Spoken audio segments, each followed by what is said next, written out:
In the 45th minute of Norway versus Moldova, Martin Ødegaard scored a stunning goal to make it 5-0.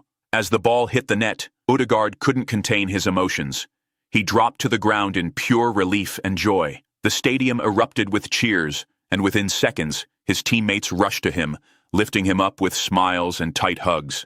It wasn't just a celebration of a goal, but a powerful moment of unity between the captain and his team. Ødegaard's calm finish and heartfelt celebration turned this match into something truly unforgettable.